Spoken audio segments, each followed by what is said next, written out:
Hello. ကျွန်တော်ဒီကနေ့မြန်မာလိုပြောမယ်နော်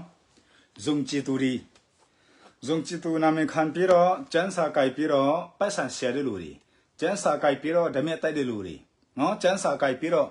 ပြည်သူလူထုလိန်စားတဲ့လူတွေပေါက်ကွဲခိုက်တဲ့လူတွေဇန်တိုက်တဲ့လူတွေကျွန်တော်ဒါမျိုးလူတွေပြောမယ်နော်ခင်ဗျာနားမလဲလို့ခင်ဗျာတင်းတော့ပေါက်ကွဲတာဒါလူတွေနားလည်းကျွန်တော်ကောင်းကောင်းပြောမယ်နော်နောက်ကျတော့ကျန်းစာကြိုက်ပြီးတော့ဓမြတိုက်တယ်ဆိုတာ3-4မျိုးရှိတယ်အဲ့တော့လူတွေနားလည်းကျွန်တော်ကောင်းကောင်းပြောမယ်နော်အဲ့တော့ဓမြတိုက်တယ်ဆိုတာဓာတ်နဲ့ဝတ္တနနဲ့တိုက်မှမဟုတ်ဘူးကျန်းစာကြိုက်ပြီးတော့ဓမြတိုက်နေတိုက်ပုံကျွန်တော်ပြောမယ်နော်နံပါတ်1မှာရှမတခန်းကြီး21ခန်းငယ်စနစ်ကနေ43ဖတ်ကြည့်လိုက်ဖျားကြောင်းဆိုတာပိုက်ဆံဇာဖို့ဟောဖို့မဟုတ်ဘူးဟောဆယ်လို့မလို့ဘူးဖျားကြောင်းဆိုတာကျန်းစာဖတ်မယ်ဖျားကိုကိုယ်မယ်ဒါပဲ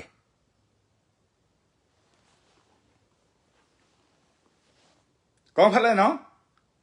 ဖျားကြောင်းမှာပိုက်ဆံဇာဖို့ဟောပဲခွင့်မရှိဘူးနံပါတ်1နံပါတ်2မှာ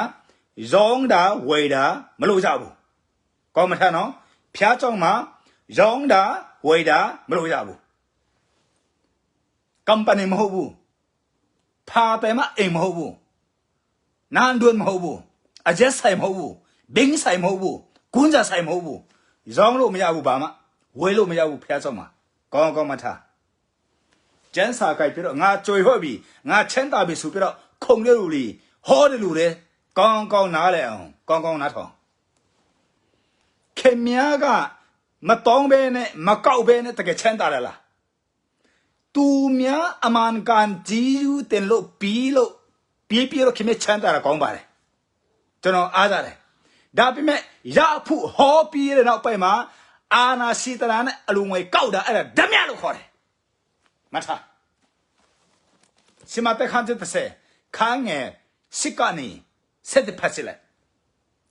The God say I give the power the free you cannot sell you cannot buy he say ငါပြီးထားတဲ့တကူကအလကားနဲ့ငါပြေးတာရောင်းလို့မရဘူးဝယ်လို့မရဘူးယေရှုပြောတာရှမတက်ခန်းတဲ့ခန်းငယ်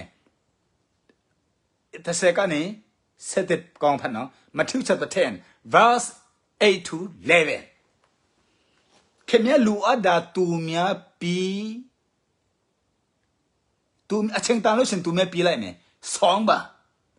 မဆောင်း